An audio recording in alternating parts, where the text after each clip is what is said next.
Mtsogoleri wa dziko wa Profesa Papita Mutharika popsa mtima ndime ndithu bungwe la Eskom akuchitira kumabwera ndithu ni nyimbo zosiyanasiyana makaposata ndithu kuti kumeneko magesi akungozimisa zifukwa zake ndithu sakulongosola zomveka bwinobwino. Ndeti mtsogoleri amene ndithu wangouza mlembi wamkulu mu Office of President and Cabinet kuti ndithu alembe chikalata kumuuza mkulu wa kumeneko ku Eskom kuti ndithu aweruke kumeneko.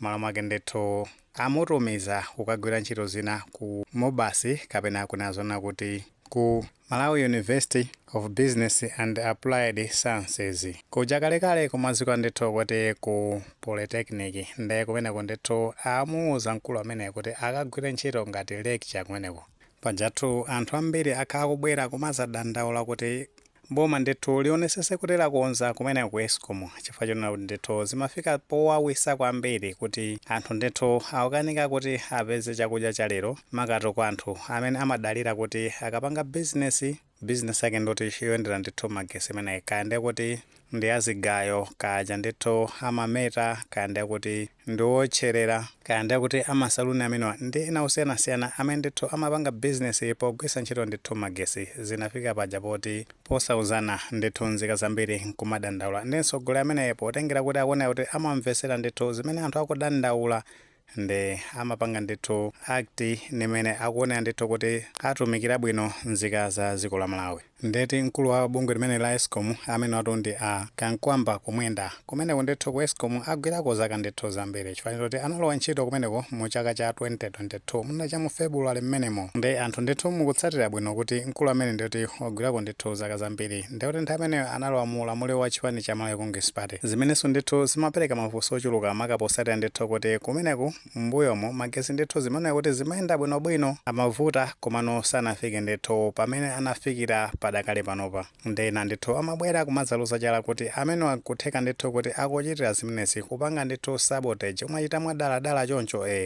kuti ena ake ndithu azioneka ulephera ena kuseri ndithu amakhala kuyankhula zimenezo chifukwa chake amaphusha ndithu kuti mtsogoleri wa dziko achitepo kanthu pa nkhani imeneyi. Ndena potenga ndi chikalata chimene ndithu chachoka kumeneko ku ofesi ndithu ya mtsogoleri wa dziko yomwe ndithu wasainira ndi mlembi wamkulu kumeneko amene ndi Justin Saidi. Iwo ndithu akufotokoza kuti mkulu ameneyi apite ndithu kumeneko ku Mobasi akagwira ntchito ndithu ngati lecture komano kumenekoko ndakuti azikagwira ndithu akulandira salary kuchoka ndithu ku bungwe limene la Eskom paja kumeneko ndithu anali CEO ndiye kumeneko akamagwira ntchito kandetu kumakhala benefits kachane monga chief executive officer amakhala ndithu ni ma entitlements ambiri kumeneko ndiye zonsezo palibe china chonse chimene amuchosera azikalandira ndithu ka salary amanenda ndalama zingati ka allowance kachane china chilichonse azikalandira ndithu bwinobwino kuchoka ku bungwe limene la Eskom. Ndiye kalata imene ikufotokozera kuti ndi mmene situation ilili afuna ndithu kumeneko kusolvedwe mwansangansanga kufunika ndithu kukonzedwe mwansangansanga ku Eskom ndi cholinga choti athane ndi vuto limene likusausa ndithu nzika za dziko la Malawi.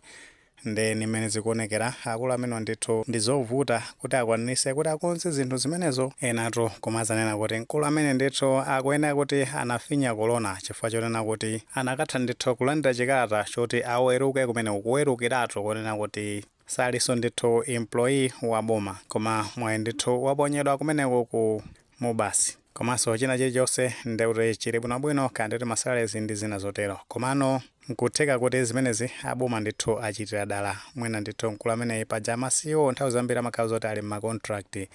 ndikuti mwina contract yake sinamalizike ndikuti sangangoyomuchosa chisawa amene ndithu kuti ampase ndalama ndipo pewa zimenezi kuti aononge ndalama mwina nchifukwa chake ndithu angomupanga post kumeneko kukagwira ntchito ngati lecture akudikira ndithu kuti nthawi yake ikakwana ndikuti mwina ndithu ndikuzaweruka kumeneko contract yake ikatha ndithu. Komano posatira kutuka ndithu kwa chikalata chimenechi zikuoneka kuti ku chipani cha Malawi Congress Party makamaka ndithu zigoba kumeneko plus ojiya kumeneko akuoneka ndithu kuti apsa mtima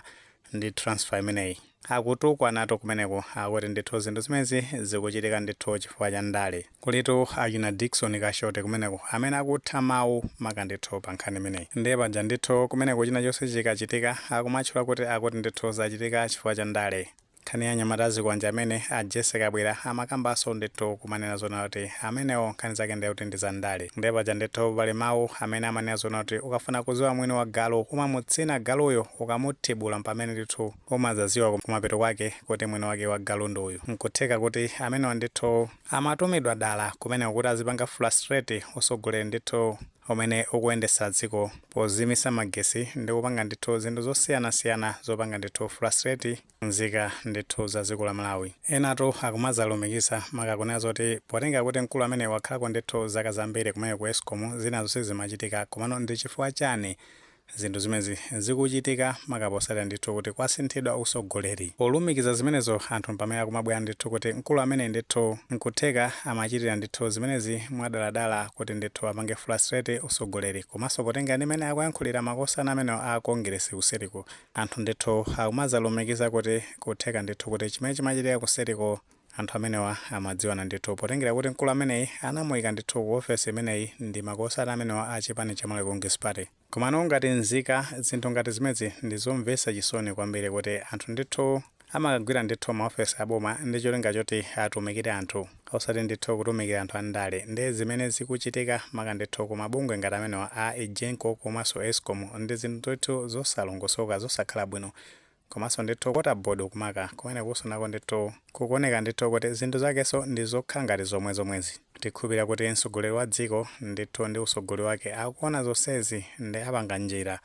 zothana ndithu ndi mavuto amenewa. Paja pamene amasegula parliament amazafotokozanso kunena zona kuti usogoleri wake uonesesa ndithu kuti wabweresanso trust mwa nzika za dziko la Malawi maka ndithu kuchoka ku mabungwe aboma amene chikhulupiriro chinachoka makaposata ndithu kuti mabungwe amenewo amagwira ntchito motumikira ena ake malo motumikira nzika za dziko la Malawi. Nkutheka tu pali maganizo pamenepa maka pamene tinazona kuti CEO wa bungwe ndithu la Eskom amusintha kumochosa kumene kumakaposatira ndithu kuti zinthu sizimalongosoka ku bungwe limene la Eskom pamene ndithu amusamusa kumupitisa ku mobasi kumene kwakuti akagwira ntchito ndithu ngati lecture kumeneko kuti transfer imeneyi ndi andale kapena ndithu kuti amupanga transfer posatira ndithu kuti ku bungwe limene la Eskom sizikuyenda bwino. Makati ndithu kuseriku a chipani cha Congress Party akuthamawo ndithu kuti mkulu amene akuti amusamusa chifukwa cha ndale. Inuyo mukuona bwanji, amusamusa chifukwa cha ndale kapena amusamusa ndithu chifukwa chosayenda bwino kwa bungwe limene la Eskom?